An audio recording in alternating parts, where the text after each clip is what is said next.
fellow travelers. Welcome on in. This is the RPG Cave level 184. I am your host for this week's proceedings, Ryan Turford, the level 199 human Dark Lord. Garrett will be back next week, of course. We're doing a special episode this week because Summer Game Fest is happening over the course of the weekend during our normal live slot. And not only that, but this was also a special weekend because Magic the Gathering Final Fantasy finally released. I'm so excited to talk about these cards. So we're going to do kind of a deep dive. I'm just going to talk about my favorite cards. Originally, I was going to do a collection of kind of my favorite, like all the commanders, all 162 of them, and then rate them and stuff. But then I looked over at the MTG Goldfish channel and saw Tomer did that on that channel. And that video was almost 5 hours long. I was just like, no, I think I'm not going to do that. So there is a lot I'm going to talk about. I'm also going to talk about the pre-release a little bit because I did go to the pre-release. I had actually recorded a version of this episode already earlier in the week, but I thought about it before releasing it. I was like, you know what? I think it'd be good to kind of re-record it, get some of my pre-release findings in there, talk about even some of the cards I opened, and then we'll jump into this. But before we jump into this, of course, we got to, clear the mobs before we can get to the raid boss, so we can get to there as quickly as possible. So, folks at home, of course, you can always support us over on YouTube or Twitch. Just hit that subscribe button, hit that like button. All that stuff helps us along the way. If you're listening on audio feeds, don't forget that subscribe button as well, or rate us 5 stars if you're listening on Apple Podcasts or Spotify. If you want some more content as well, you can always head on over to our Patreon, patreon.com/carpoolgaming. Just like our newest patrons, Gizmodo16, who hopped in at the exclusive tier, and Benny, who hopped in on a free trial of the exclusive tier. So folks, if you didn't know, of course, over on our Patreon, the exclusive tier is our most popular tier. It gets you all of our exclusive content, which I'm about to talk about in a second because there's a lot of it that came out this week. And if you sign up for the exclusive tier, of course, there is a 70 free trial to try it out, just like Benny did. So if you want to try it out, check out some of this content because, like I said, a bunch of it came out this week. I'm about to go over it. Head on over to patreon.com/carpoolgaming. Check it out for yourself, just like Benny and Gizmodo16 did. Of course, we appreciate each and every one of our patrons. Of course, shout out to our recent patron content. Of course, Garrett's episode of the Pants Patreon podcast for Patrons podcast, which is our weekly AMA podcast with all the Carpool Gaming hosts on a rotating basis, came out this week, came out on Sunday. If you want to hear Garrett, head on over there to the old Patreon and listen to that episode of Pants. And then Bowser is up this week. So as of today, the day I'm recording this, Monday, up until the end of the week, if you've got questions for Bowser, head on over to our Patreon, patreon.com/carpoolgaming. Ask them on the questions post, or if you're in the Carpool Gaming Discord as well, she'll probably post like a questions post later this week as well, asking for questions as well. So make sure to get questions in for Bowser on the old Pants Patreon podcast for Patrons podcast. We also, of course, have Campfire with Seth, Bowser, Mitch, and Lockwood. That is out. My episode of the Real Movie podcast is out of all about Final Destination Bloodlines. I talk about that movie for an hour. That's on Patreon. And then Sweet Hangs with Donnie and Sean came out last Tuesday. Make sure to check that out as well. And then a brand new episode of Mini Indie Van with Garrett and Fuya. It's also on the old Patreon as well. Of course, Nintendo Drive post show. That's always fun. So again, tons of stuff on the old Patreon. Make sure to go check it out. And of course, we got merch. Summer Game Fest limited time merch is still available at the time of this recording. I don't know how long it's staying for, but you can go check out carpoolgaming.com for all of our merch, including the Summer Game Fest merch. The Weather Drive merch is also still available. Mini Indie Van merch is there. All of our merch. If you're interested in merch, head on over to carpoolgaming.com. But without further ado, friends, it is now time for us to read from the sacred texts. Yes, I even do the animation when Garrett is not here. I am so excited to talk to y'all about Final Fantasy coming to Magic the Gathering. Of course, I'm a longtime Final Fantasy fan.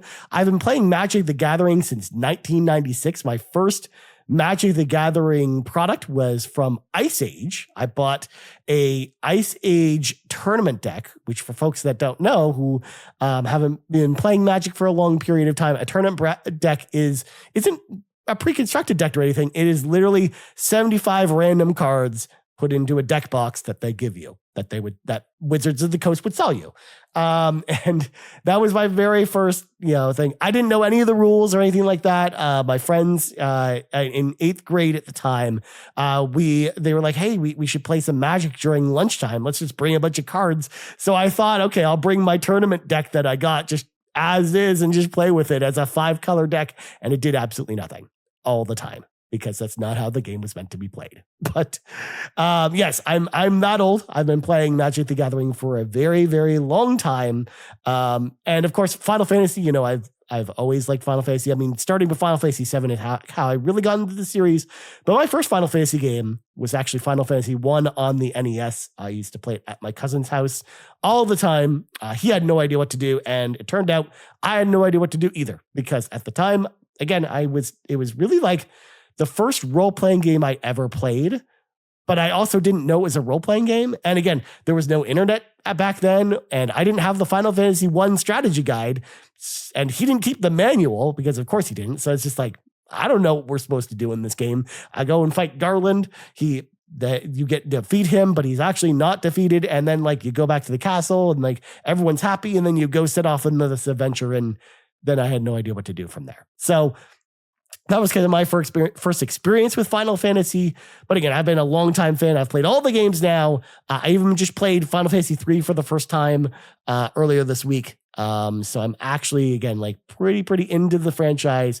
So when they announced that this Magic the Gathering set was coming, because they announced this a long time ago, like a year and a half ago, I was so frigging excited for Magic the Gathering Final Fantasy. I couldn't believe that this was the thing, that we were getting an entire set, because a lot of times, sometimes with these, what they refer to it as Universes Beyond cards, where they pull in from other IPs like SpongeBob and stuff, you don't always get a full set. Sometimes you only get a couple cards in that set.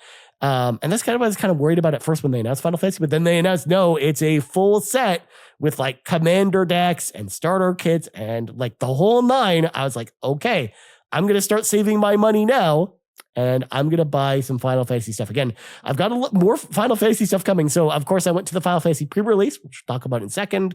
I opened a box on stream on Saturday.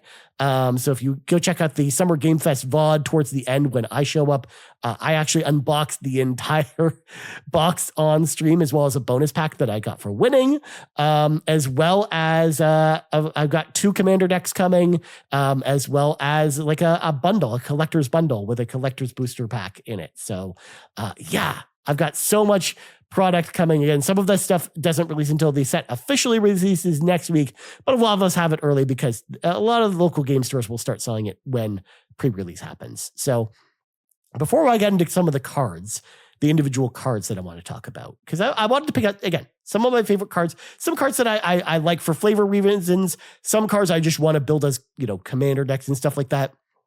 I want to talk about the pre-release experience a little bit. So first off, it's been a long time since I've been to a Magic pre-release. The last Magic the Gathering pre-release I went to was Shadows over Innistrad, which was a long time ago. That was at least 6 or 7 years ago. It was a long time ago. And it's been a long time since I've been to one. I've been to other Magic events since then, but pre-release specifically is a whole other ball of wax, because what happens when you go to a pre-release, if you've never been before, is you pay an entry fee up front. For Final Fantasy, it was 60 Canadian dollars, because they also give you 6 packs to go along with it. And then of course they charge you a little bit, of course, to run the event and stuff like that, because they got to pay their staff and whatnot. But they give you 6 packs, and you basically have to build a 40 card deck out of those 6 packs. So while I didn't really, I only went 1 and 2 at the event. I didn't do too well. My packs just didn't really come together. Honestly, I had an amazing time, and I opened some cool cards that I'll actually share here. I'll share kind of the Final Fantasy Through the Ages cards that I opened that were really cool from those pre-release packs here. So let's pop up my handy card window here. We're going to start off with this Kefka, of course, Through the Ages, of course, masquerading as Perforos, God of the Forge. If you're unaware of this card, this is an oldie but a goodie from Theros. This is 3 generic mana and 1 red for a legendary enchantment creature god, which of course is fitting for Kefka, because Kefka kind of becomes a god towards the end of the game. It's indestructible, and as long as your devotion to red is less than 5, Kefka is not a creature. And of course, your devotion means red mana symbols on anything that you have on the battlefield. Whenever another creature you control enters, Kefka deals 2 damage to each opponent, and you have a pump ability for your creatures, pay 3 mana, creatures you control get +1/+0. But I don't think I've ever seen anyone actually activate that ability on Purphoros before. People mostly play Purphoros mostly for the ability where it deals damage when creatures come into play, because then you flood the board with a bunch of stuff. You just mow down your opponent's life totals and you win from there. And he becomes a pretty big creature if you actually, get 5 devotion on the battlefield. But this is kind of fitting for Kefka's character. And also, I just love this brand new art. Of course, if you're watching the video right now, I've got video of all the cards that I'm talking about here. And this art is actually brand new art from Yoshitaka Amano, who is the classic Final Fantasy artist, going all the way back to the original game, the very first Final Fantasy, where he did basically all the illustrations for all the instruction manuals, concept art, everything. Like, he's known as the Final Fantasy artist, the classic Final Fantasy artist. So you're gonna see that on some of these cards I'm gonna show you from the Through the Ages set, because Amano actually returned to do a bunch of these, and I only opened a couple of the Through the Ages cards. But this one is probably the most high profile Through the Ages card that I opened, sitting at about $40 American. Even though Purphoros itself is not an expensive card, when you add Kefka art on it with brand new art from Amano, that price tag definitely goes up for sure. So let's move on to the next card that I got here. This is from Final Fantasy II. We've got the Emperor Hell Tyrant, which of course is masquerading as Yawgmoth Thran Physician.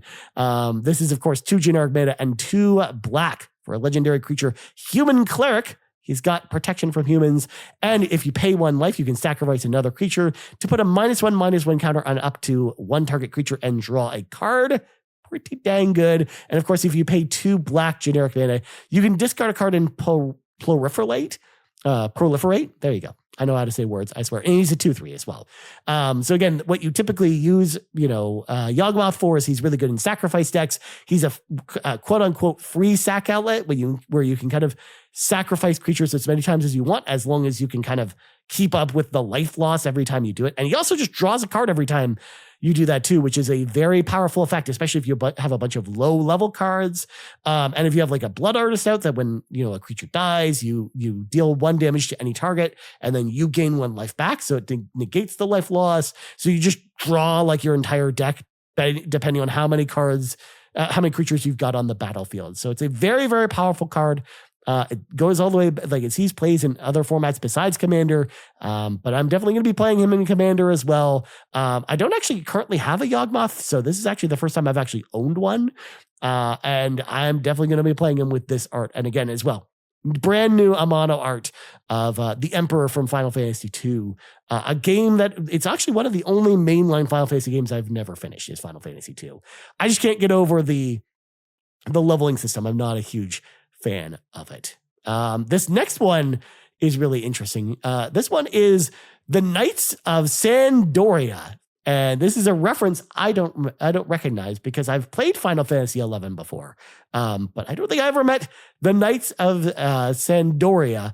But they are masquerading as Ranger Captain of Eos, which is a very, very good card. It, of course, is 1 generic mana and 2 white for a creature, Human Soldier Ranger. When this creature enters, you may search your library for a creature card with mana value 1 or less, reveal it and put in your hand, and then shuffle. And then if you sacrifice your creature, this creature, your opponents can't cast non-creature spells this turn. Of course, it's a 3/3. So again, one of the great things about this card is that you, of course, get to search your library for a very, very small creature, which this creature sees a lot of play in Modern or Legacy, because a lot of the creatures in that format are you're playing the cheapest creatures possible and then building your deck around the effects of those creatures. So this creature is very, very good at finding those, putting them in your hand, and kind of giving you just a very, very good tutor card. But the real kicker on this card is being able to sacrifice this creature and not allowing other players to cast non-creature spells this turn. Where you can use that at the beginning of your upkeep as an example to make it so that no other players can counter your spells, or basically cast any like instants to interrupt you. You can also use this on your opponent's turns, even like at the start of their turn. So maybe it stops them from casting a big sorcery or a big like artifacts. If they're like an artifact deck, they can't cast artifacts.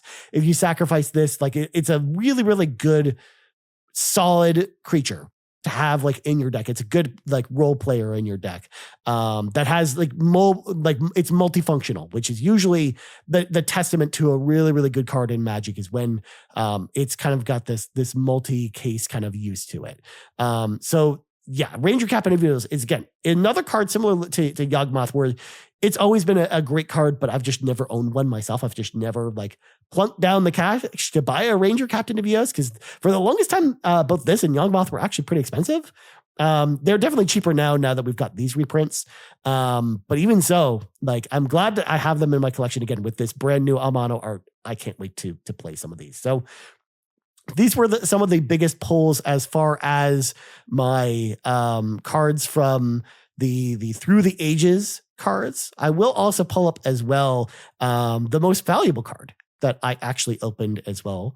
Let me get him up here. We're going to get Vivi up here. Of course, I pulled a Vivi in my very first pre-release pack. Of course, Vivi is kind of the chase card for the sec. Of course, outside of the collector boosters, where of course we've got the serialized traveling chocobo, is the kind of the chase card there. But if you're opening just any regular booster pack, Vivi is the card you want to open. So of course, if you don't know it, Vivi Ortner is from Final Fantasy IX. He of course is 1 generic mana, a blue and a red for a legendary creature wizard. For 0 mana, you can activate his ability to add X mana of any combination of red or blue, where X is Vivi Ortner's power. Activate only during your turn and only once each turn.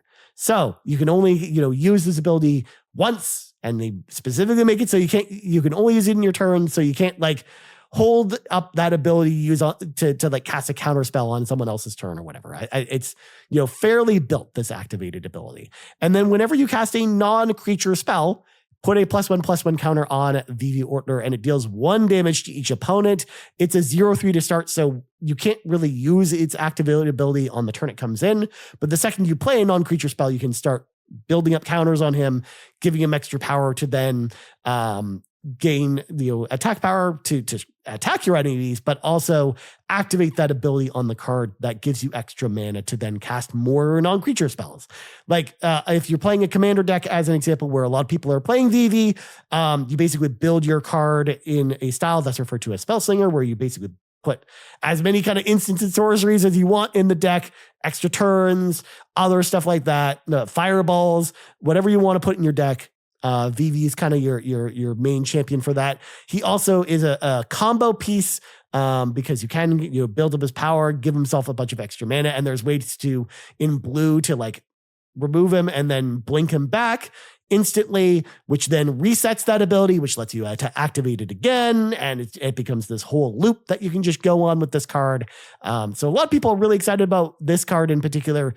I, for one, am not someone who wants to build this type of deck because it's just not really my play style. So this is a card that I definitely actually have gotten rid of actually at the time of this recording. I ended up actually trading this into my local game store for cash, because it's the chase card of the set. It basically paid for my entire pre-release weekend. So pre-release was a lot of fun. Like, since I pulled a Vivi and pulled a bunch of, non-creature spells in my spell pool, and kind of like blue and red were kind of my best colors anyways, I kind of built my sealed pre-release deck around Vivi.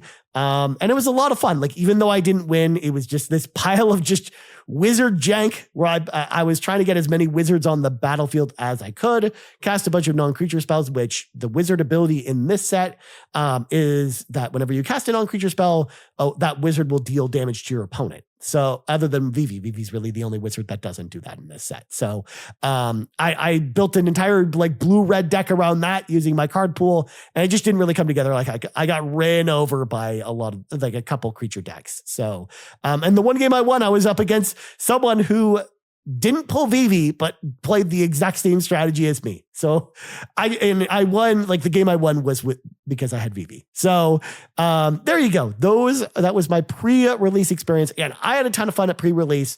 I shout out to Face-to-Face Games, by the way, my local game store. They put on an amazing pre-release experience. It was really well run. The store was clean. Everything ran super efficiently. Even when the rounds went to time, the staff was super helpful and nice. So shout out to them. And also it was cool too, because we got to, instead of just only awarding like the winners extra prizes, because they awarded you packs of Final Fantasy for winning. They let you at the table kind of decide, do you want to play for 2 packs or do you want to share the packs one each? And almost every time we ended up just playing the packs because everyone was just there to have fun. Like everyone was super nice at the pre-release. Almost everyone there had played Final Fantasy. So every opponent I kind of sat across the table from, like we just sat and talked Final Fantasy while we were playing the game. Like it was such a fun experience, and I'm so glad that I went. I only wish I could have gone more, but again, the price tag was pretty expensive, so I ended up, holding it back a little bit. But it was so cool to go into it. But anyways, that's enough about pre-release. Let's get into my favorite cards, or whether they're commanders or cards I want to put in commander decks I already have. And again, I mostly play commanders, so this is just from my perspective on the commander side of things. I just don't play a lot of 60 card formats. In fact, when I'm playing on Arena, I'm usually playing Historic Brawl. And some of these cards, I'm going to probably play in Historic Brawl as well, because I'm going to probably build some of these decks in Historic Brawl as well. So, look out for that. In fact, in the description of this video or the description of the podcast, I'm going to try also to include some of my deck lists as well. So if you want to check out some of my decks that I talk about here, because I've been ever since this deck set came out or was previewed, I've been building decks constantly ever since the set came out. So I've got something to share. But let's highlight one of my favorite cards from the set. And this is a card from a game that Garrett and I have been vocally not big fans of on the show. But this card is awesome. This is the exact type of card I love to play. This is Yuna, Hope of Spira. This is a 3 generic mana and a green and a white for a legendary creature human cleric. During your turn, Yuna and enchantment creatures you control have trample, lifelink, and ward 2. And at the beginning of your end step, return 1 target enchantment card from your graveyard to the battlefield with a finality counter on it. Now, for those that don't know, finality counters basically are a counter that go on your creature or thing that is returned, where if it dies again, it is exiled and basically removed from the game and you're not able to access it again. And Yuna herself is a 3/5. So yes, she's got kind of a steep mana cost at 5 for a commander, but I really love the idea of playing an enchantment creature decks. I like enchantment decks a lot, but I always find the thing about enchantment decks is that you kind of just sit and durdle and draw cards, but 99% of the times you don't really always have a way to win the game. Whereas if you play an enchantment creature deck and you kind of have a commander kind of built around that, you're able to close out the game a lot quicker, because you're playing enchantment creatures that, trigger your enchantment synergies to draw you extra cards or do extra things. But then you also have physical creatures on the battlefield to, attack your opponents and kill them and win through combat. You're going to kind of bury them a little bit in card advantage with some of your enchantment effects. But you've also, again, just got creatures to go along with that to stomp all over your opponents, especially with Yuna as well, giving them that extra protection on your turn, giving them ward 2. So it's a little bit harder for your opponents to target your creatures on your turn. But then they've also got trample and lifelink, so they can just trample over chump blockers. And if more than anything, you just attack with your enchantment creatures to gain you life, to try and stop your opponents. And if any of your stuff dies, you can just bring it back with Yuna at the beginning of your end step, which is super cool. And of course, one of the things I really want to build around with this, and why this card is so flavorful as well, is because we have the new summoning mechanic in the Final Fantasy set that basically has a bunch of summons, which we'll actually talk about a few summons later on, that are enchantment creatures that are based off the summons from Final Fantasy, but they're also saga creatures. So over the course of a couple turns, they have lore counters on them that give you different abilities. And as you remove lore counters, when you add lore counters, eventually you get to the final chapter of the saga creature and it goes to the graveyard and dies, but Yuna can then bring those back. And of course, since they're enchantment creatures, they all benefit off of Yuna's abilities. So I'm really, really stoked. Again, I've been building a saga deck for a while. And I don't know because I've toyed around with the idea of just making Yuna the commander herself. But I think I almost prefer her in like the 99 of like a Narcy Abzan Enchantress deck, like a Naya Enchantress deck or something like that, like maybe a different color, because that way, because there are, some good summons and some good enchantment creatures in green and white, but just adding that extra color gives you access to like that many more enchantments, and especially in this set in particular, I think red was actually the color that had the most summons in it. So if you add an extra color to it, it just gives you more summons you can work with, which gives you more enchantment creatures that work really well with Yuna's abilities. So I think like this is probably going to be in the 99 of my decks, but I really love Yuna as a card. Also, come on, this art looks so cool.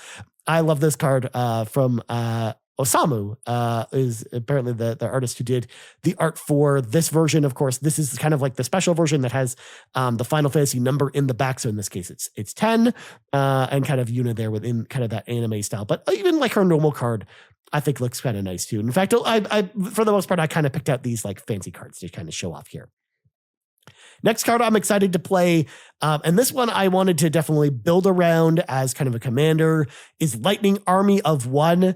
Of course, Lightning from Final Fantasy 13. She's 1 generic mana, 1 red, and 1 white for a legendary creature human soldier with first rank, trample, and lifelink. And with the stagger ability, of course, stagger is like a kind of like a key mechanic in Final Fantasy 13 where you're trying to like whittle down your enemy to the point where you stagger them, and then all your attacks basically do double damage. It's basically this bar that you're trying to fill up. But in this case, they built it onto Lightning as like a mechanic on the card, which of course, whenever Lightning deals combat damage to a player until your next turn, if a source would deal damage to that player or a permanent that player controls, it deals double damage instead. What's interesting about this card, especially in Commander in particular, for one thing, Lightning, since she has first strike, will usually strike before your other creatures do. So she'll usually hit first, stagger the player, and then if you've got other creatures going to that player, they'll then do double damage. But at the same time, until your next turn, meaning an entire turn cycle go around in your Commander pod, if a source would deal damage to that player or a permanent that player controls, it deals double damage instead, meaning that if other people at the table attack that player, they also deal double damage to that player as well, because they are essentially staggered until your next turn. So this actually opens the door for some interesting politics you can build into it, where if there's someone that is, really powerful, it's kind of like the arch enemy of the table, you can maybe work out a deal where maybe if you had some evasion on Lightning, you could get Lightning in to deal some damage, and then you can make a deal with someone else at the table who has more creatures than you, or has bigger threats, to then have them attack that player and do double damage, most likely knocking them out of the game. So I love this effect, and I love the effect that it kind of has on the table, because again, you can kind of build around it where, maybe you have a bunch of burn spells, or you have a ton of other like little creatures. Maybe you go super wide and just have everything deal double damage that way. Or again, you just politic with the rest of your table. I just love the design of this card. I also just love Lightning as a character.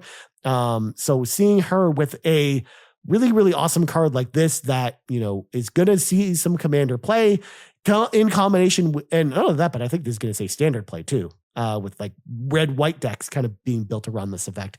But also, again, just adding that politics element to it, I think is just a really, really interesting addition to the card. It just feels so flavorful as well, because again, the stagger mechanic is a mechanic from Final Fantasy 13, and they put it on a card beautifully. So I am so impressed with the way they designed this card. I think it perfect. I think it perfectly fits this character, and I can't wait to play with it in actual game. It's going to be awesome.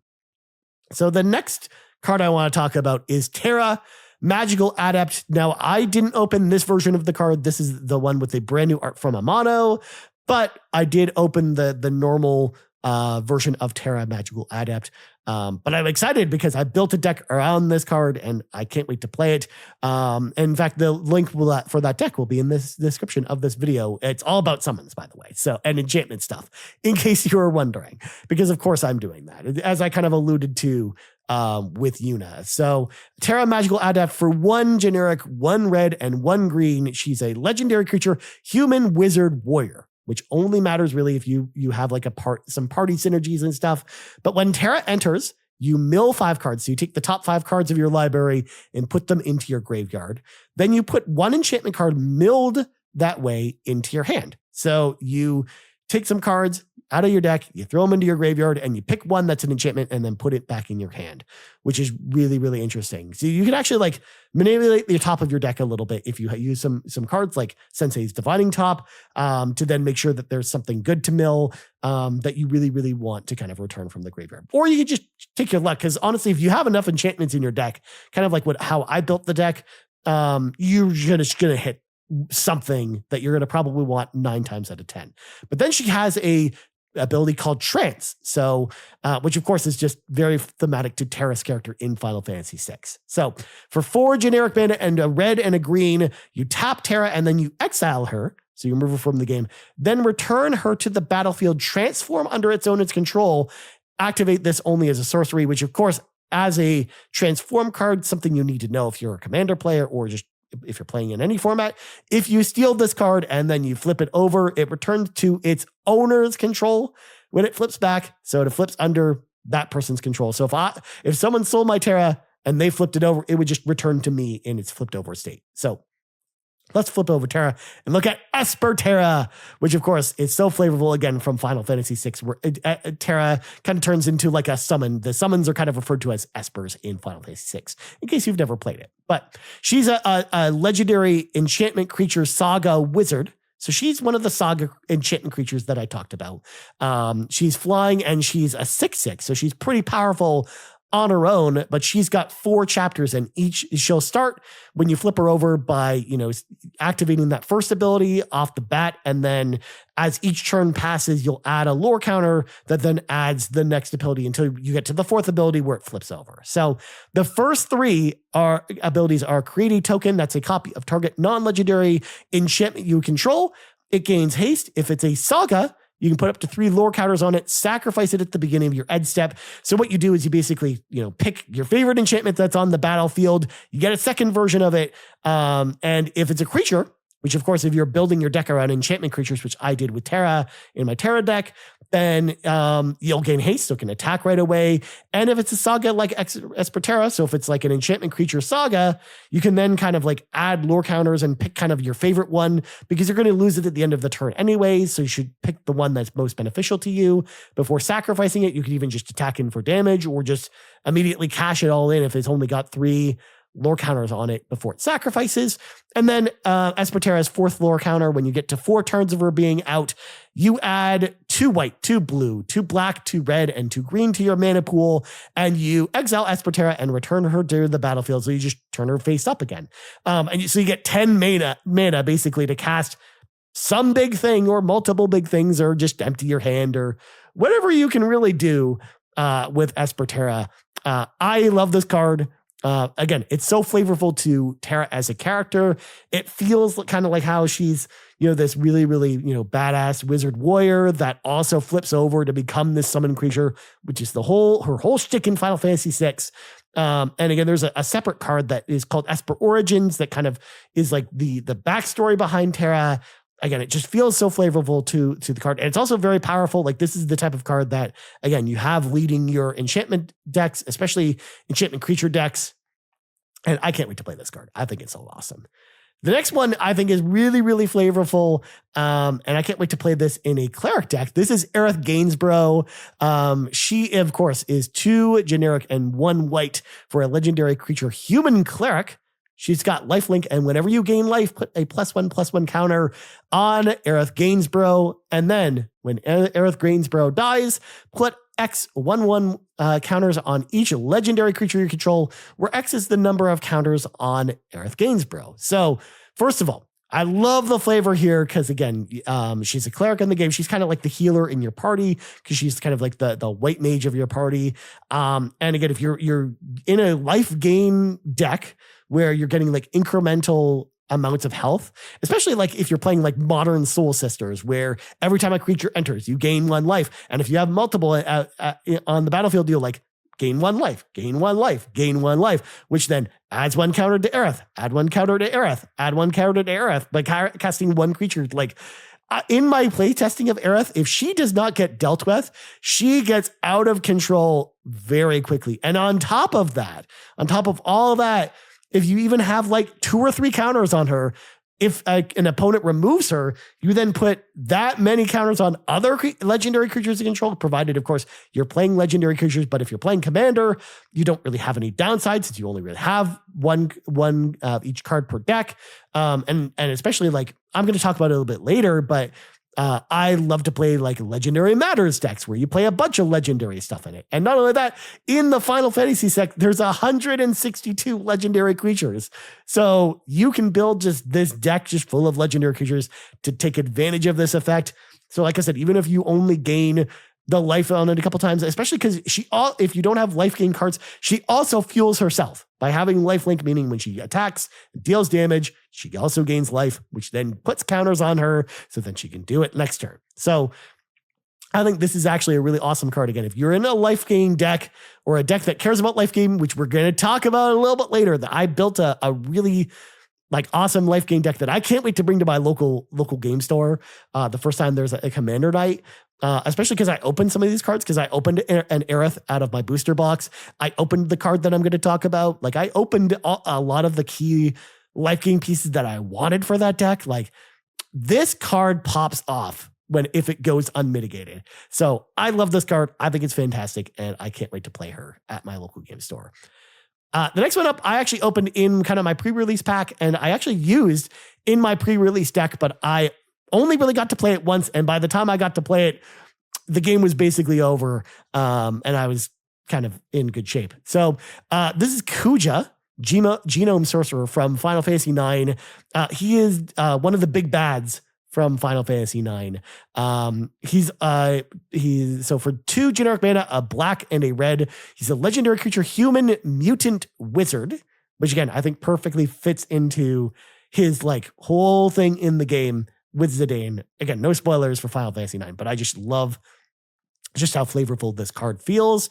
At the beginning of your end step, create a tapped 0/1 black wizard creature token with whenever you cast a non-creature spell, this token deals 1 damage to each opponent. Then if you have 4 or more wizards on the battlefield, you transform Kuja. So first of all, the as I talked about before, kind of like the wizard's main ability in this set, as I talked about, is if you have, if you play non-creature spells like instants and sorceries or artifacts, that your wizards will then shoot your opponents in the face.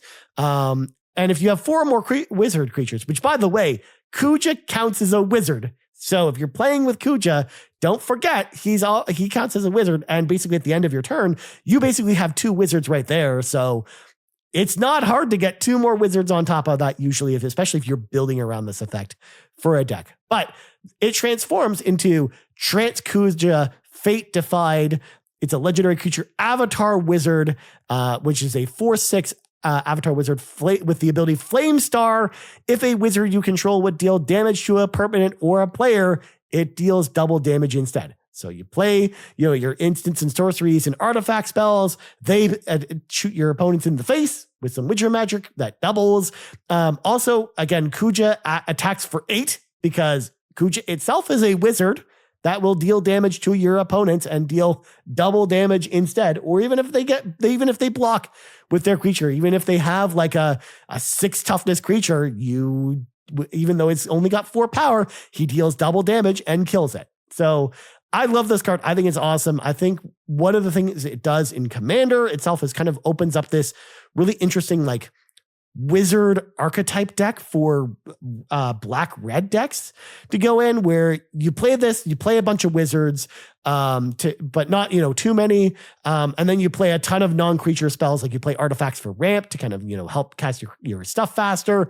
But then you also play, instants and sorceries. Like you play a bunch of burn spells to then burn your opponents to the face that deal double damage when you flip over Kuja.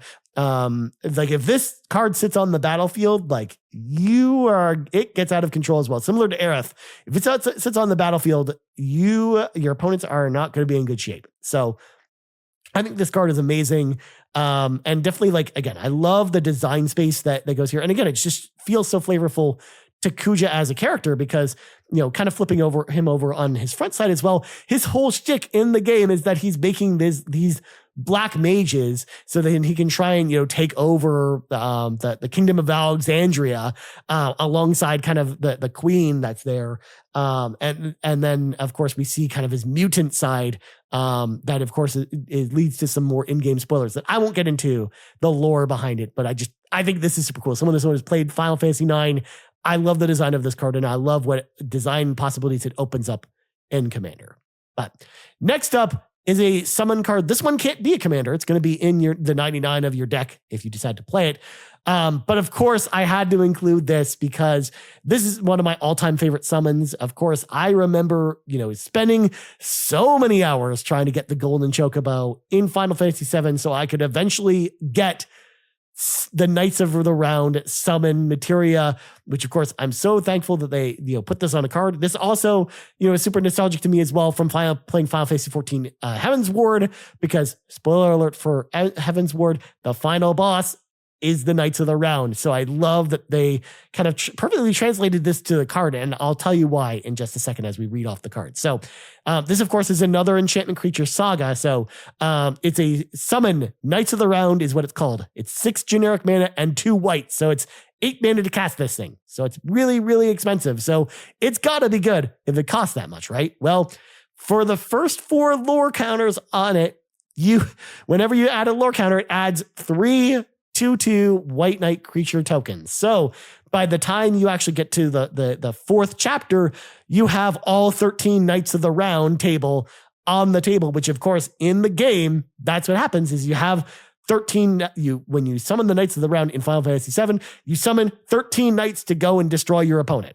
That's what the summon does in the game, and they perfectly translated it to the card here. I think it is so cool. But then, of course, is the coup de grace. When you get to the final lore counter, you can't attack with this creature anymore because you'll have to sacrifice it. But other creatures you control, not just your knights, but other creatures you control, get +2/+2 until end of turn, and then you put an indestructible counter on each creature you control, except for this one, which again, it sacrifices itself. But an indestructible counter means that the creature can't be destroyed. So your creature, if it takes too much damage, doesn't matter. If someone shoots a removal spell at it, doesn't matter. Basically, the only way they can get rid of your creatures is if they exile them and remove them from the game, which is not every card does that. In fact, there are very few cards usually do the exile thing. In fact, we're getting more and more exile cards as time goes on. But I think that for now, that's not what we're going to do here. But one of the things I love about this card is that even though it's 8 mana, even though it's really expensive, it's a creature. Even though it's an enchantment saga, which means that you can actually resurrect it from the graveyard with cheap, reanimator spells like reanimate or animate dead. But not only that, one of the things I love about this card as well, if you are playing with the Terra Commander Precon deck, which is a white, red, black commander deck, which we'll talk about the commander cards when we get to kind of the end of this video here. You can reanimate this with Terra for 2 mana over and over again. And it is so much value for 2 mana.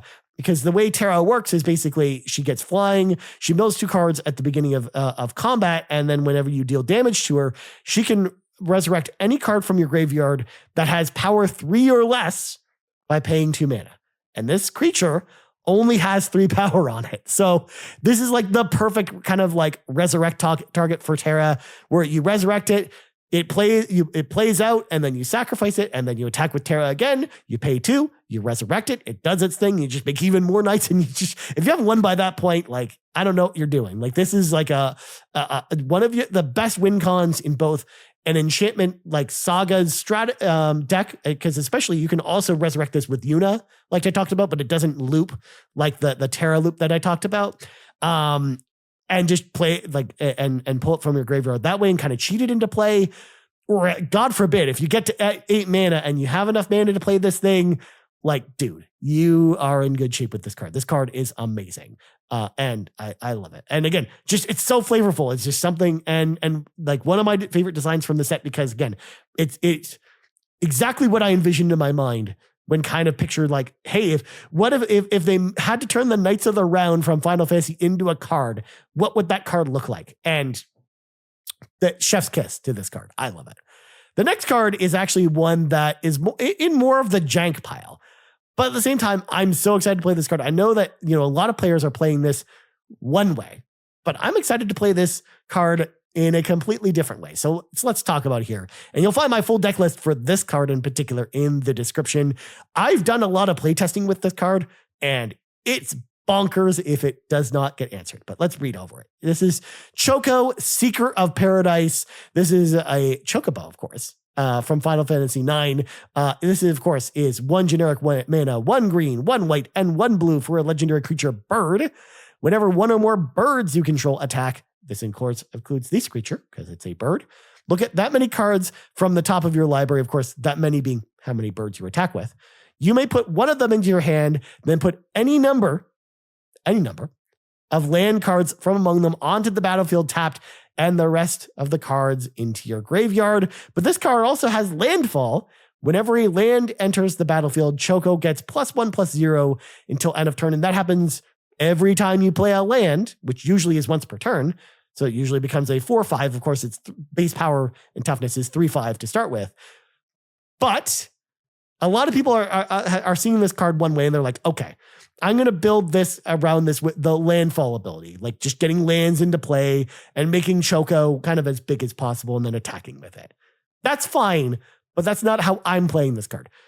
For a long time, first of all, as I kind of alluded to near the top of the video, I watch a lot of videos over on the MTG Goldfish YouTube channel. Shout out to MTG Goldfish, by the way, of course, the crew over there, a couple Canadians over there on MTG Goldfish. So shout out to them. They do a weekly show called Commander Clash. And one of the people that would play on the show, Richard, who is my favorite person on the show by far. I love Richard. He comes up with some of the weirdest decks with some of the jankiest tribes. But I love Richard. I love the decks he puts together.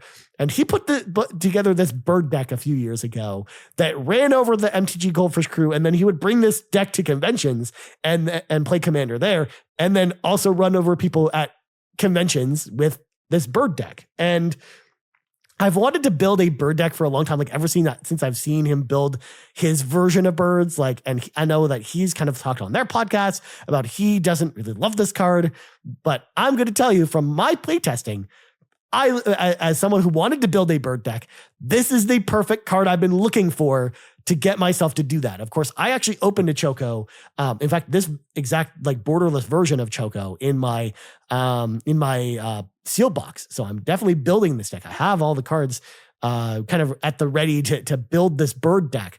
But basically what you do kind of in the deck that I've kind of listed in the description before is not play around the landfall effect, but I have 32 birds in my bird deck, and most of them cost 1 and 2 mana. So you just flood the battlefield with a bunch of cheap birds, and then you attack with them. And you don't even have to attack with Choco because it just counts as many birds as you attack with. It doesn't even have to be this one, because the downside to Choco is that even though he's a bird, he doesn't fly. Whereas most birds in Magic the Gathering fly. And that's kind of the key to the bird strategy, and kind of what makes a bird deck kind of work is that many Magic the Gathering decks don't have a ton of flying creatures in them. You might have some, especially like if you're playing against a dragon opponent, like they're going to have a lot of flying creatures as well. But besides that, not a lot of people play a ton of flying creatures. They'll play a couple, but not a ton.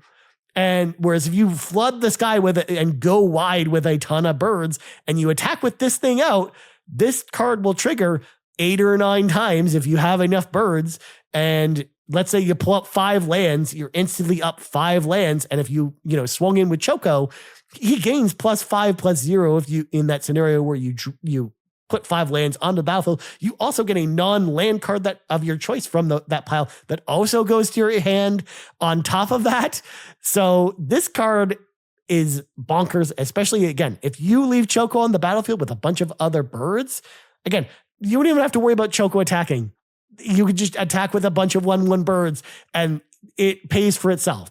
And not only that, even if you have enough birds, I actually, through my playtesting, felt like, it was a lot better to attack in with Choco, even though he couldn't fly, even though he's probably going to get blocked. He's probably going to take out a big thing that if they're, trying to take out Choco. But then sometimes you get so many lands off that trigger that come into play. You just play Choco again from the command zone. You just pay for the commander tax because you got so many lands off the last turn that you're so far ahead on mana anyways that you can not only play, empty your hand of birds, but then you play Choco, and then there's a billion cards that allow you to draw cards based on how many birds you have, or other cards that allow you to draw cards every time you deal damage, like Biden of Thassa. So if you deal a bunch of damage with 8 birds, as an example, you'll draw 8 cards, and then you just play more birds, even if your board gets wiped. Oh man, I'm in love with this deck already. Again, I love decks that close out the game. I don't love playing the control-y kind of or dirtily kind of decks where I'm just playing just to play, and or I'm just playing solitaire. I want to finish the game, and I usually want to finish it in combat. And I think Bird Kindred Go Wide is awesome. I can't wait to play Choco at my local game store finally, now that I've kind of assembled all the pieces to make it work. This was the piece I was looking for to kind of make this bird deck really hum. Because I also I could have played Derevi, which is a popular bird commander, but it doesn't really interact with birds. It just is a 3/3 flyer that you can play for 3 from the command zone to kind of cheat the command tax. And then whenever you deal damage, you can untap permanents. But it's just I don't want to play with that card. It doesn't care about birds. I want a bird card that cares about birds. And Choco is the card that cares about birds. And I don't have a lot of them on my card list here, but there's also a lot of good birds from this set. You got Traveling Chocobo that doubles up bird things, like this bird effect. You've also got Saz's Chocobo that gets out of control really quickly if you play a bunch of lands, which the trigger for this card does. Oh my God, there's so many synergies with the Chocobos from this set already, but then you pair it with a bunch of cheap birds throughout Magic history, like Healer's Hawk and Battlefield Raptor. You're just having a good time there with birds. So shout out to birds. Shout out to birds. If Sean Capri was here, he would also be shout out to birds. Shout out to birds. This next card, I'm really excited to play kind of in this legendary deck, but also I wanted to include it because this is so flavorful. And it's from a game I really love. Of course, this is from Final Fantasy XIV. And this character specifically is from Endwalker, although you meet her at the very beginning of Final Fantasy XIV. This is the Not Heart of Hydaelyn. This is 1 generic mana and 2 white for a legendary creature, Elder Wizard. Whenever you cast a legendary spell, draw a card. This ability triggers only once each turn. So if you can cast a legendary spell as if you can play cards as if they're instants on opponent's turns, you can get around this a little bit. But for the most part, a Welcoming Vampire is already a card that sees commander play where it has the same effect, but it's for creatures 2 or less. So if you're playing a legendary deck, you're okay with just getting and netting an extra card every turn. But that's not all. That's just the icing on the cake, however, is Heroes Sundering. So for 7 generic meta, you tap it, exile target non-land permanent. So it can be anything on your opponent's side of the battlefield or yours if you want to exile your own stuff for some reason. But so it's a really, really good kind of, generic remover spell later in the game, but it also allows you to transform Vanette, and you can only activate it as a sorcery, so only on your turn. You can't do this on your opponent's turn. But she transforms into Hydaelyn, the Mother Crystal, which of course is the Mother Crystal that you meet at the very beginning of Final Fantasy XIV that kind of gives you your powers, the power of light, essentially, to kind of become the Warrior of Light. And then she's kind of a character you meet towards the end Endwalker, because you kind of discover Heidelin's origins and how Vanette became Heidelin, which again, like the flavor here is on point with the Hero Sundering, point where you transform into Heidelin, because there's a very pivotal moment of Endwalker that I won't spoil that then explains how Vanette gets to Heidelin. And it's really cool. So Heidelin the Mother Crystal is a legendary creature god. It's got indestructible, and then it's got an ability Blessing of Light. At the beginning of combat on your turn, put a +1/+1 counter on another target creature you control. Until your next turn, it gains indestructible. If that creature is legendary, draw a card. So you lose the ability to draw a card once each turn by playing legendary stuff. But the upside to this backside of the card is that you put a +1/+1 counter on your creature, so you make your creatures more powerful. They also can't be killed until your next turn. And then if that creature is legendary, which if you're building around this, you're usually building a deck full of legendary creatures, you'll just draw an extra card every time. What's also cool about this card is there are also cards in Magic the Gathering that allow you that when you have a flip card and you play it, it just comes in on its backside like this. Or the cards that allow other cards to turn over like this without having to pay its mana cost. At the same time, you're still getting a really good removal spell at 7 mana when you transform this card.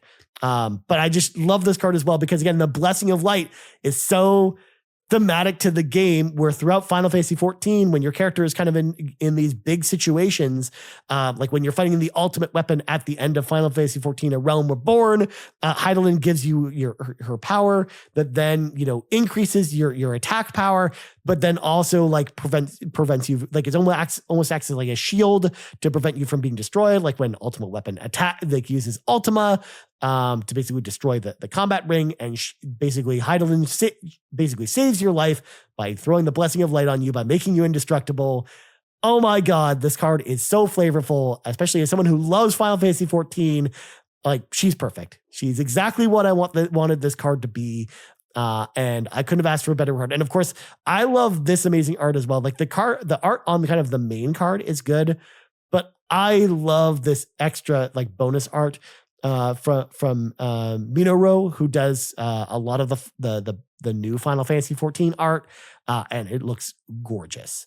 Both sides of the card look amazing, and I can't wait. And they've also got different artists as well, because I noticed that Kevesi also did the card on art on Heidelin. So that's interesting that they got two different artists to do this card.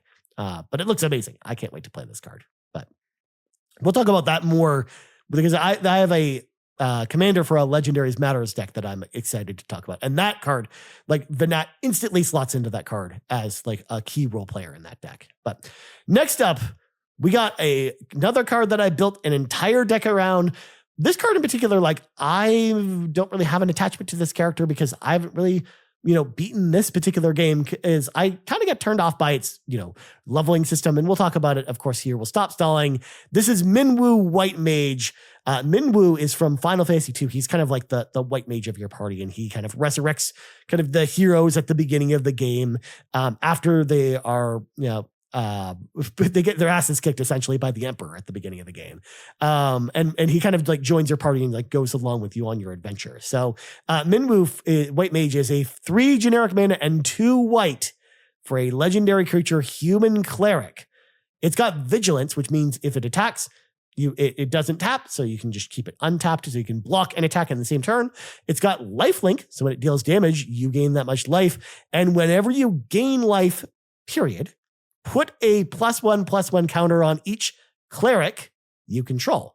Now, cleric is a creature subtype. There are a lot of clerics. For example, a certain card that I talked about earlier, this card right here, Aerith Gainsborough, is a human cleric. That's also in white. The clerics themselves are usually about preventing damage, but they also have a lot of life gain synergies. For example, there are a lot of clerics where if you play, that are referred to as like Soul Sisters cards, where if you play one and then another creature enters play, you gain a life.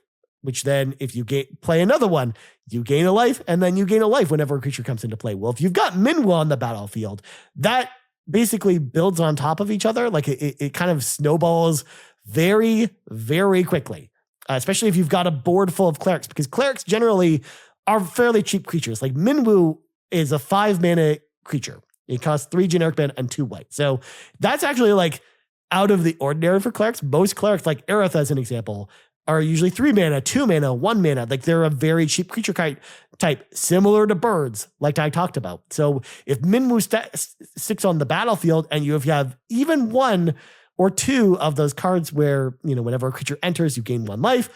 Well, you play a creature, you gain 1 life, and then you gain 1 life. So you put 2 +1/+1 counters on all clerics you control. But not only that, he fuels himself because he also gains life when you attack. So when he deals damage, he would then add more counters to each of your clerics, to the point where sometimes by turn 7, you've got an army of like 8/8 lifelinkers, especially because there's also multiple clerics in white where if you've got counters on your creatures, they also gain life when they attack. So then it snowballs very quickly, and it makes clerics like a very threatening creature type. Generally, like most cleric decks now, they mostly play like black-white. But if you want Minwu as your commander, you've got to play mono-white. And I think he's probably the best cleric commander. So if you're interested in playing like a cleric tribal, like kindred deck, then I think Minwu is the way to go. I built a deck about Minwu. I've done a ton of play testing with him. And again, if it goes unanswered for even 2 turns, like the game is usually insurmountable at that point. Combine him with any win the game effect, like, a Chroma's Will or Moonshaker Cavalry, and you're off to the races with this card. It is awesome. But yeah, I can't wait to play this card at my local game store too. Again, I built a cleric deck, so I'm very, very excited to, do some clerical work at my local game store. So this next one is a character that I like, but I'm not like, in love with this character. I like this character, but I'm so more excited about the deck that I've kind of put together for her. So this one is Sarah Ferron. She's from Final Fantasy 13. She's Lightning's sister. And she, for the most part, is kind of like the motivation for the characters to go on their quest in the original Final Fantasy 13. But then in Final Fantasy 13 2, she's the main character in that game, which I think is super cool. So Sarah Ferron, she's 1 generic mana, a green and a white for a legendary creature, human citizen. If only she was a cleric, but we can't deal with it. So her first ability, the first legendary creature spell you cast each turn costs 2 generic mana less to cast. So for example, using my Aerith example, since Aerith is a legendary creature and she costs 2 generic mana and a white, if I have Sarah on the battlefield, it costs 1 white to cast her. But that's only the first legendary creature spell you cast each turn. So the turn, for example, Sarah comes out, you can't then get the discount on the next card you play. It doesn't work that way.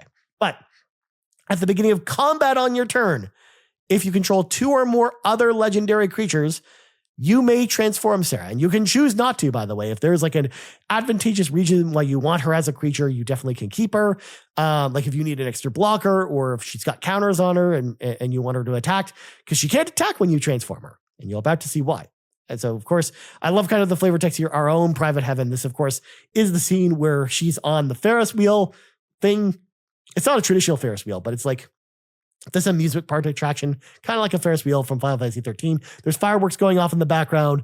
This is where Snow asks Sarah to marry him, and she's all excited. But then on the backside, we kind of shift to I think that's actually Lightning's hand there in the card here. We've got crystallized Sarah, because at the beginning of Final Fantasy 13, when Lightning kind of meets up with Sarah, she becomes a lassie that basically is transformed into a crystal because she fulfilled her focus. And I guess her focus was basically to get Lightning and the other party members to then get them to this like citadel area to become lassie, essentially, which is, again, this whole thing in Final Fantasy 13 that I'm not going to go into because it'd take me 20 minutes to explain it. But the key thing about this card, first of all, it keeps that ability. The first legendary creature spell you cast each turn costs 2 less to cast. So again, you still get that mana discount on playing even more legendary creatures. But then on top of that, this is also a legendary artifact that just sits in play where legendary creatures you control get +2/+2. Now, since this is no longer a creature, it's an artifact. It can only be dealt with spells that deal with artifacts. So it makes it harder to interact with this card versus if it was a creature. Well, it's still giving you kind of that legendary creature, mana discount. This card is awesome. Like, I think this is the kind of like the perfect leader of like a green-white Legendaries Matters deck. I've already built one, like I said, in the comments below. I put that there. And again, like I've always kind of liked this Legendary Matters style where I get like some of the coolest, most badass, characters from Magic the Gathering history, put them all on one deck, and then, have at it, especially because we've got, a lot of good Lord of the Rings legendary cards as well that are also in green and white. Doctor Who cards are also good. And then, of course, just legendary creatures from Magic history as well. On top of all that, in fact, my legendary go-to for the longest time for my green-white legendary deck was Captain Sissy. And Captain Sissy is kind of like a 2 generic mana, a green and a white for a creature that's also a 2/2 that when you tap it, you search your library for another legendary creature and put it into your hand. Now, I love that creature because as a commander, because it kind of gave you this toolbox where you can kind of search your deck for whatever you kind of needed in the moment. And I definitely still have Captain Sissy in this deck. But if you play Captain Sissy as your commander, a lot of times what happens when you go to like a table is they'll see that card as your commander and think you're up to like stupidly powerful stuff, and they will target you first and kill you as quickly as possible. And when 3 players gang up on you, you're usually dead in Magic the Gathering. I'm sorry, that's usually how that works. So if you play Sarah, which is just a little more innocuous, where, you're getting this mana discount, it's fine. And if she flips over, you get this, this power boost. And it's, you got the skill, but you're still like flying under the radar a little bit, in a way that you never did with Captain Sissy, where I always felt like I was always like the arch enemy at the table when I had that card in the command zone, because it always plays revealed. So people always see what you're playing, so they know, okay, we got to kill this person first, because Captain Sissy can be played competitively and do stupidly broken things. So the only reason I even have it still in the deck is because that card is super nostalgic to me. Captain Sissy, I actually used to play a ton at my kitchen table with my brother Kyle and my cousin Andrew, because like I would play like this legendary dragon deck where I would basically go into my deck and like search out these legendary dragons and put them in my hand. And that card is just like super nostalgic to me. So I want to keep it in the deck. And not only that, I have like this cool art version that just came out from a secret layer. So I definitely want to keep it in the deck. But I think like Sarah is now kind of like the leader of that deck now, rather than Captain Sissy. So I love that card. I can't wait to play with it. In fact, I'm already starting to sense a pattern, because there's a lot of green-white cards, or just white cards on this list here.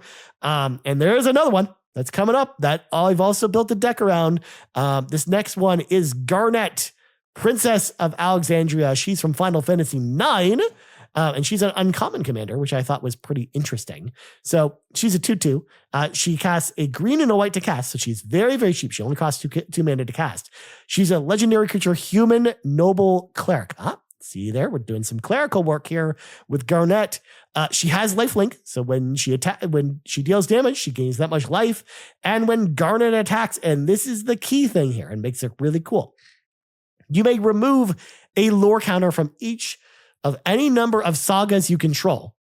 Put a +1/+1 counter on Garnet for each lore counter removed in this way. So similar to what I talked about with Yuna, I've kind of like, and also Terra, I've kind of constructed this, enchantment creature deck that's built around the summons from Final Fantasy, where they have lore counters on them. And even though the lore counters give you abilities, when you put too many on a creature over the course of time, you'll lose that creature. Well, Garnet, what it lets you do is it allows you to remove the lore counters, give Garnet a power boost by then removing those lore counters.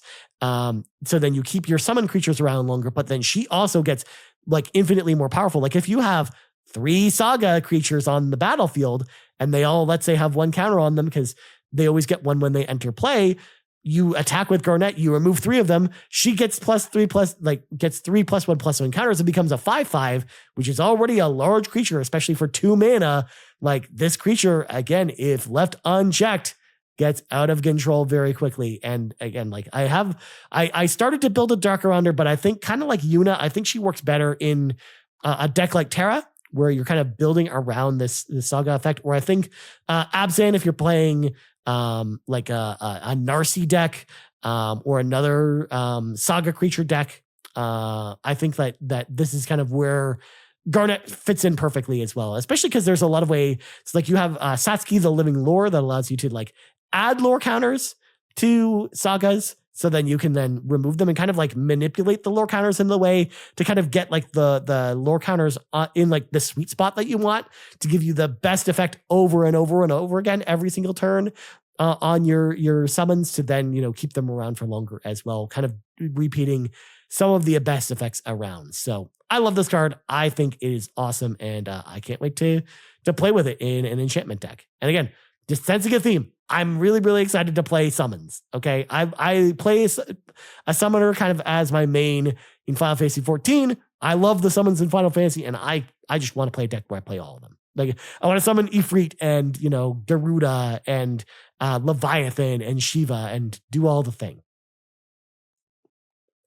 All right, next card up. And this is one of the last cards we've got here. This is also from Final Fantasy 14. And this is, I think, just an interesting good stuff card. This is Gaius Van Balsar. He is the final boss of A Realm Reborn. He is 2 generic mana and 2 black for a legendary creature, human soldier. When Gaius Van Balsar attacks, when he enters, choose 1. Each player sacrifices a creature token of their choice. Or each player sacrifices a non-token creature of their choice. Or each player sacrifices an enchantment of their choice. So if you choose, for example, the option to each player sacrifices a non-token creature of their choice. If you don't have another creature, this also includes you, by the way. Like his mode is all players, including yourself. However, if you slot him into a deck that cares about sacrificing creatures, as we talked about with some of the other cards earlier, like Yawgmoth as an example, this is exactly the effect you want, where you'll have like cannon fodder, things you want to sacrifice anyways to get in the graveyard, to either get good effects in the graveyard or to trigger other cards you have on the battlefield. And not only that, but you also get rid of some of your opponent's stuff as well. But if you also don't want to get rid of your own stuff, and you don't say have any enchantments, but your opponents have enchantments, like let's say they have a couple summons out, or maybe one person has like an enchantment deck. Well, you throw this down. Everyone sacrifices an enchantment, but since you don't have an enchantment, it does nothing for you, but it hurts all your opponents. Like I think this is actually a really, really, really good card. It's on rate with a lot of the similar cards we see at this, you know, casting costs like Fleshbag Marauder. It costs 1 more than that, but you also have the flexibility of making them sacrifice a specific thing. And when whereas Fleshbag Marauder is just like they sacrifice a creature, but you also sacrifice a creature, whereas you can manipulate this card to kind of give you like what you want out of the card. So I think that Gaius Van Balsar is actually a really, really good card, especially if you're playing a sacrifice deck. And also, again, I just love Final Fantasy 14. And I love the flavor of this card as well. So I love him. I think he's really cool. Next up is a common card. And this is more of a flavor card that I want to talk about. It's not even an amazing card, but I wanted to at least talk about it as well. This was actually really fun to play in Limited. This is Aerith Rescue Mission. First of all, I love this art where it's kind of like Cloud, Barrett, and Tifa on it, with it going into the Shinra building. And it costs 3 generic mana and a white for a sorcery. And you choose 1. So you have 2 options. 1, you take the elevator, which means you get 3 1/1 colorless hero creature tokens. So you get 3 1/1 creatures that sit on your battlefield and do stuff.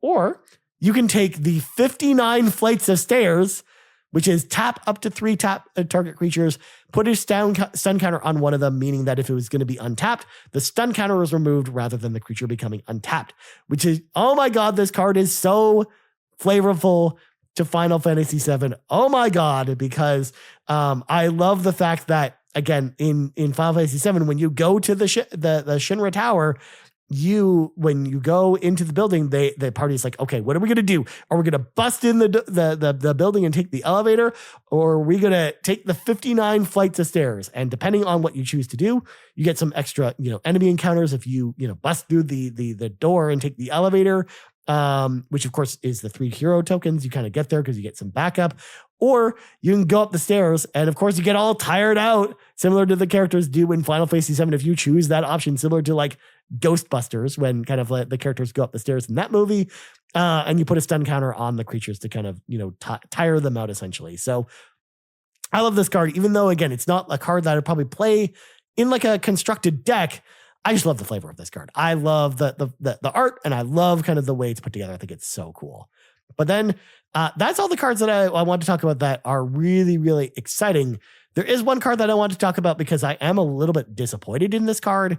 Because this is really the only card I'm really disappointed from the set. Because everything else, like there's a ton of other cards I haven't even talked about. I didn't talk about Cloud or Sephiroth or a bunch of other cards that were just really, really well done. Or even the Dominance from Final Fantasy 16. I think those cards are excellent. But this card I wanted to mention on the dishonorable mention one, because this is a character that I would have loved to see get an amazing card.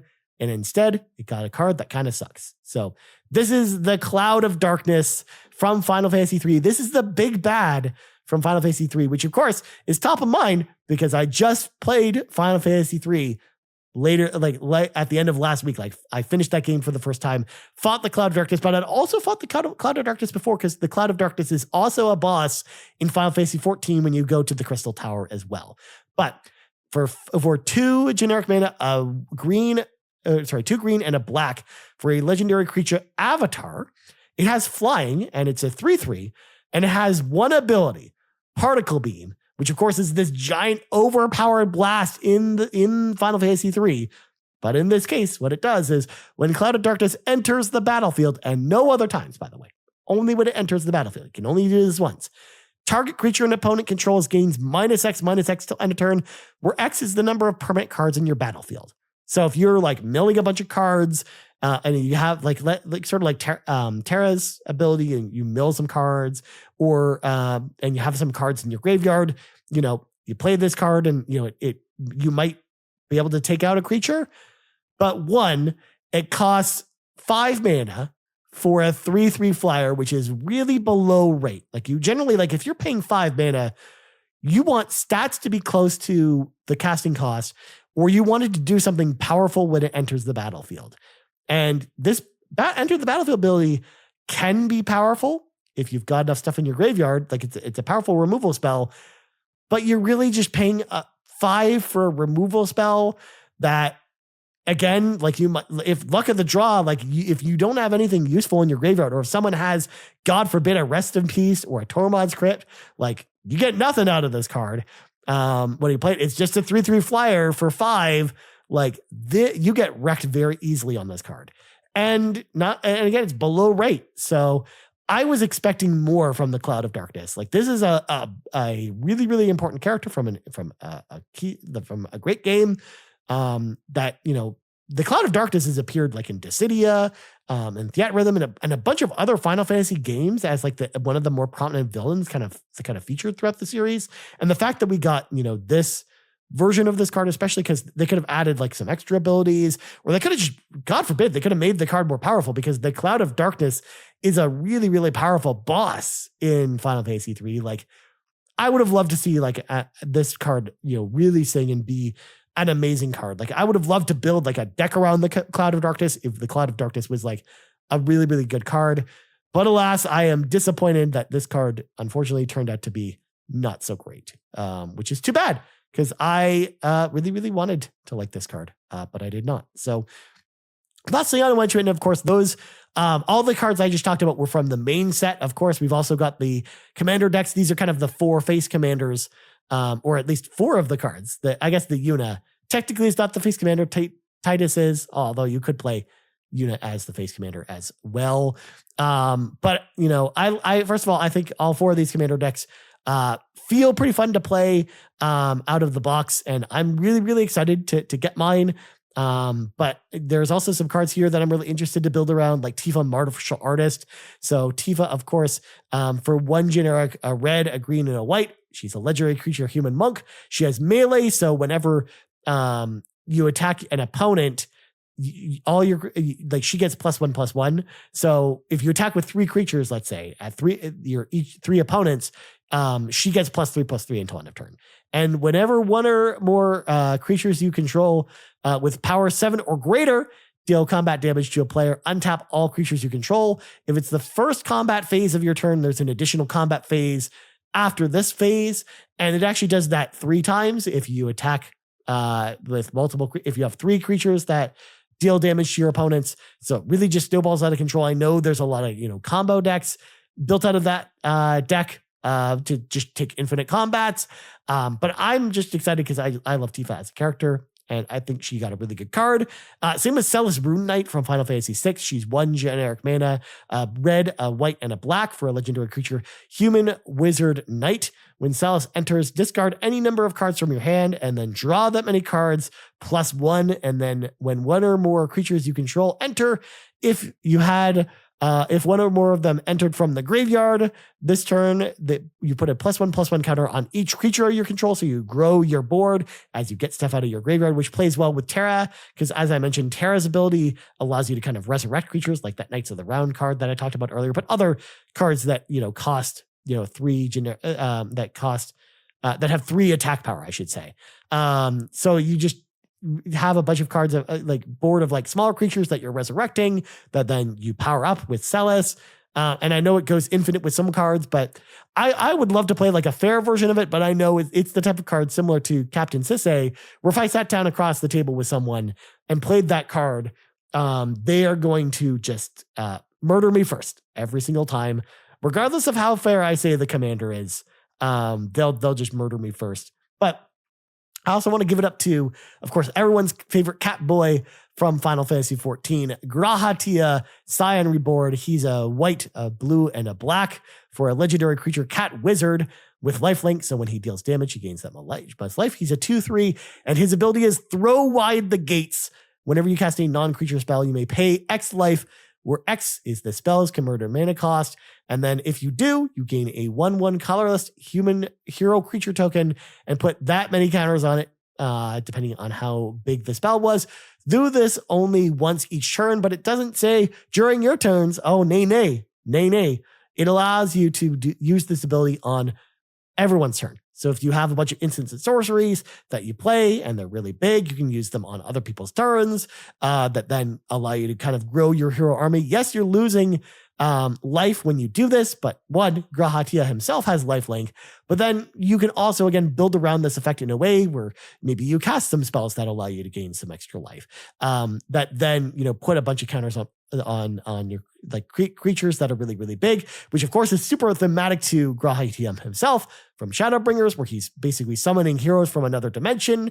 And that's kind of his power that he's able to use through the power of the Crystal Tower. So I love the fact that they perfectly translated that his kind of flavor to the card itself. It just feels like it feels like him on a card, which I love. And again, I love G'rahatia as a character. So I just love that we kind of got that on a card itself.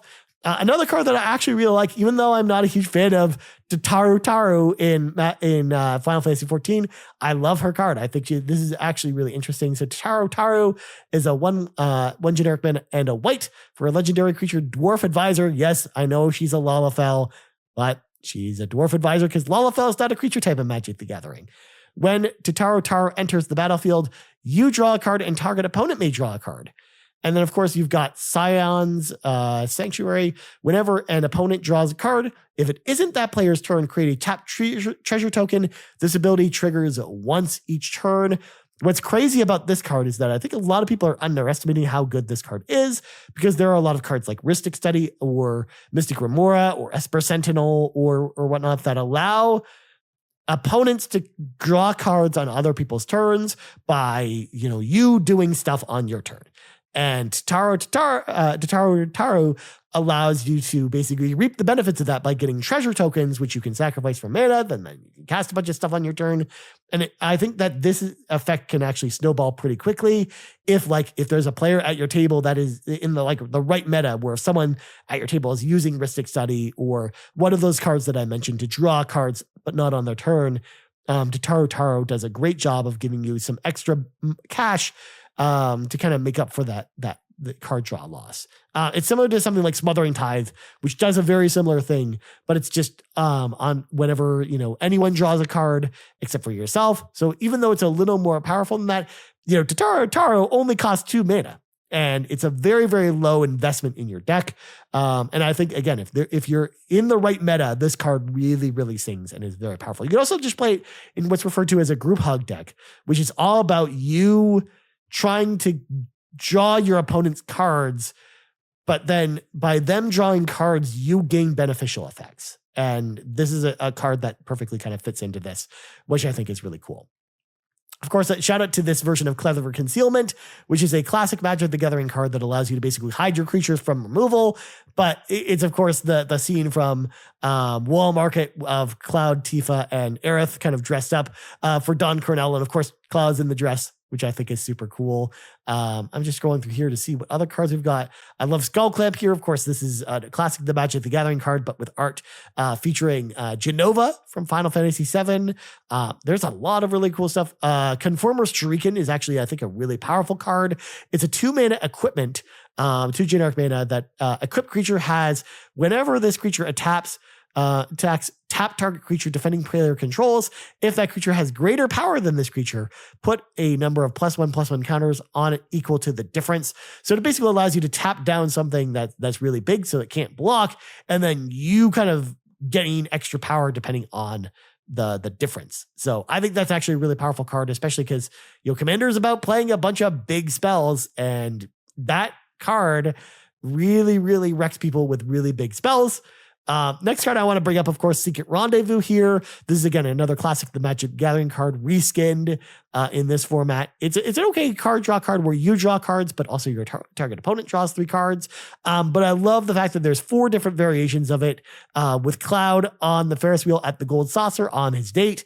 Because in Final Fantasy VII, of course, you get to choose who you go on a date with, or I should say the game chooses based on how you interact with the other characters.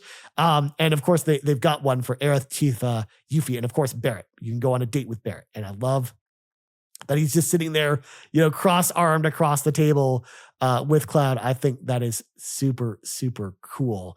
We've also got Champions from Beyond, which I think is going to be a really amazing card. This is from Final Fantasy XIV. It is X generic mana, so you can put as much mana into this as you want to, +2 white for an enchantment. When this enchantment enters, create X 1/1 creature, colorless hero creature tokens. So if you put 2 into the X, you gain 2 colorless creature tokens. And then what's interesting, of course, is that this is, again, a callback to Final Fantasy XIV. So, of course, it's got Light Party. So if you've got a party of under, 6 characters or less, or I should say anything below 8, you've got a Light Party. So Light Party is kind of defined that. So whenever you attack with 4 or more other creatures, scry 2, then if you do, you draw a card. So, and not only that, if you have 3 players, you're not in a party at all, essentially. Or at least the game doesn't continue as part of a light party, I should say. And whereas if you achieve full party, when you attack with 8 or more other creatures, then creatures you control get +4/+4 until end of turn. That's a huge power boost. Again, if your creatures are 1/1s, they become 5/5s with this card. And in a lot of ways, you could really just play this for 2, and if you've got a wide board of creatures, you just attack with 8 of them, and they get this giant power boost. It's a really, really cheap power boost for your creatures that also fuels its own strategy by giving you additional creatures by paying into that cost. And it's super thematic from Final Fantasy XIV. Again, they justified it's similar to the magic that I showed you from Grahatia before, that you are able to kind of use as the Warrior of Light in that game, as it's kind of pictured on the card with kind of like a gunbreaker who's kind of porting in champions from beyond the realm, essentially from different realms, kind of all into this one instance together to fight whatever big bad you're fighting. I think this is super cool. Again, super flavorful card, but also just a really, really good card. Another one kind of in the same vein is Ardbert, Warrior of Darkness. It's a 1 generic mana, a white and a black for a legendary creature, Spirit Warrior. Whenever you cast a white spell, put a +1/+1 counter on each legendary creature you control. They gain vigilance until end of turn. And then whenever you cast a black spell, put a +1/+1 counter on each legendary creature you control. They gain menace until end turn, meaning they can only be blocked by 2 or more creatures. Again, this fits perfectly into kind of Ardbert's character because he was once the Warrior of Light and then he becomes the Warrior of Darkness. And he's kind of the spirit that kind of helps you out along the way in Final Fantasy XIV. Shadowbringers, specifically the expansion. And he's perfectly encapsulated on this card where he's like power boosting your team here, especially again if you're playing a deck full of like legendary cards, especially if you're playing him in the 99 of like a Mardu legendary deck, because there's a lot of those with like Dahada, who's like this planeswalker that allows you to search your deck, like get a bunch of legendary cards. Like I think this is like a perfect card for a deck like that. Or again, if you're just playing a deck with a lot of legendary cards, like the Precon is for Final Fantasy 14, then he's like a perfect card for that deck. I think he's really, really, really cool. Beyond that, like I said, I could kind of scroll through this all day, but there are so many awesome cards, so many flavorful cards from the Commander set as well. Again, the team at Wizards of the Coast we have to pat them on the back a little bit because they did an incredible job with the set that led by Gavin Verhey. I think they did. You could tell that the people who developed the set love Final Fantasy. They've played the games. They know the mechanics. They know the characters that you'd care about. They know the kind of the mechanics you would care about as well. And they did an awesome job trying to translating all of our favorite moments, our favorite characters, and our favorite art onto these cards with, of course, mechanics that make perfect sense for the way we kind of see these cards together. So that's it. I think that's all of the Final Fantasy cards I want to talk about, and we'll go back to me now. So, first of all, thank you for coming to my giant TED Talk of a podcast. I didn't realize I would be talking about these for an hour and a half. So we should probably round out the show by thanking all of our patrons over at patreon.com/carpoolgaming. You start with our ultimate producers, Jonathan Brown, the man behind the music on the Xbox Drive. You can find all of his music over at his Linktree, tr.ee/pme.gib, or just search Purple Monkey Entertainment or PME on your music platform of choice. And Technical Michael, who says, whether you're Kevesi or Agnian, you're a Xenobabe at heart. Links to all of our ultimate producers can always be found in the description of our podcast, so make sure to support them as they support us, and they're really awesome. Our platinum producers, Angel Patton, Peje, The Captain, and Tim Paullin, and our gold members, Adam K, Anna, Awesome Dave 1337, Brad Moore, Brian Reese, Cecily Carrozza, Dan and Luma, Dannohh, Emil Kelly, John 32, Laura, Ligerwoods 330, Mr. Giggles, OldMrFrump, Patrice Mallette, Stephen Keller, and Tony Baker. Huge thank you once again to all of our patrons over at patreon.com/carpoolgaming. If you want to hop in the car with us, head over there, choose the tier that's right for you. Until next time, friends, of course, I've been Ryan Turford. Thank you so much if you've made it to the end of this podcast. Let me know what you think about this. Again, if you want to check out some of my decks that I put together, like I said, I put the links to all the decks that I wanted to highlight in the description. My Moxfield account is also there as well if you want to check out other decks I've built as well, because I've also built some Tarkir Dragonstorm decks. Like I'm starting to put some of the decks that I've kind of built in paper online as well, just to kind of have them there so we can, because it's like an easy way to budget for tweaks and stuff to the deck. And honestly, if you're in the community and you like Magic the Gathering and you want to do Commander Night, please let me know. I would love to organize like a Commander Night where we played on Spell Table in the community. So if you'd want to do that, please let me know. That would be really awesome to do. But you can find me anytime in the Discord at Ryan Turford. You also find me on backlog.com at Ryan Turford, where I, log all the games that I've played over there. You can also find me over on Letterboxd at Ryan Turford as well, where I'm logged all the movies that I've watched as well. I'm not really on social media anymore. I'm mostly in the Discord and then those places. So check me out there. You can also find Garrett Bland on the show next week. He'll be back next week. We'll be talking about the Summer Game Fest news next week, but Garrett can always be found in the Discord at Bland Explosion. You can also be found on Backlogged under the same name. And he, of course, reads every single message in the RPG Cave Discord. So make sure to go post nice messages for Garrett in the Discord. And otherwise, until next time, friends, this has been level 184 of the RPG Cave. And we'll be back next week, or I guess sooner rather than later if you're watching the video version, because Garrett and I will be back to talk about all the news from Summer Game Fest Until next time, friends, see ya.